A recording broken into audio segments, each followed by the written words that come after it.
পথ দুর্ঘটনায় মর্মান্তিকভাবে মৃত্যু হলো এক ছাত্রীর। জানা গেছে মৃতা ওই ছাত্রীর নাম ফরিদা খাতুন। পূর্ব বর্ধমান জেলার খণ্ডঘোষ থানার অন্তর্গত ওয়ারি গ্রামের বাসিন্দা ফরিদা এবারে উচ্চ মাধ্যমিক পরীক্ষায় ভালো ফলাফল করেছিলেন ফরিদা।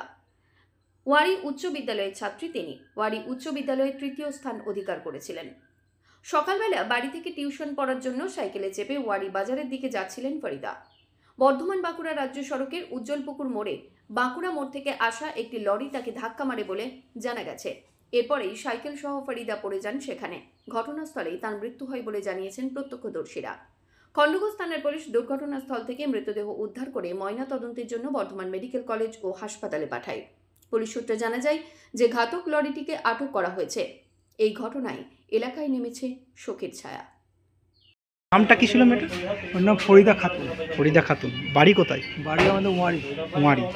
তো ঘটনাটা কি ঘটেছিল? ঘটনাটা বলতে ও সামনে কালকে ও খণ্ডঘোষ হাই স্কুলে 11-এ ভর্তি হয়েছে।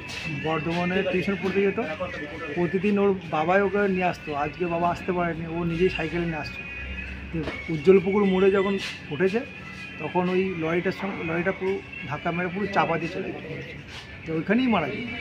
এবারেই মাধ্যমিক দিয়েছিল? মাধ্যমিক দিয়েছিল এবং 11-এ কালকে খণ্ডঘোষ হাই স্কুলে ভর্তি হয়েছে সায়েন্সে।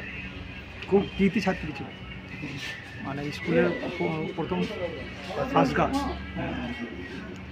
একটা ব্যাপার হচ্ছে যে আমাদের ওইখানটাতে অ্যাক্সিডেন্ট প্রায়ই হচ্ছে, তো ব্যবস্থা সব রকম নেওয়া হচ্ছে, কিন্তু অ্যাক্সিডেন্টটাকে আটকানো যাচ্ছে না কোনোভাবে। হ্যাঁ, আরও ভালোভাবে উদ্যোগ নিয়ে যাতে অ্যাক্সিডেন্টগুলো আগামী দিনে না হয় সেটা দেখি ব্যবস্থা প্রশাসন নিশ্চয়ই করবে। কটার সময় হয়েছিল এটা? মোটামুটি হয়েছে ঠিক 5:30 থেকে 6টার মধ্যে হয়েছে। ব্যুরো রিপোর্ট, সংবাদ আজকে নিউজ।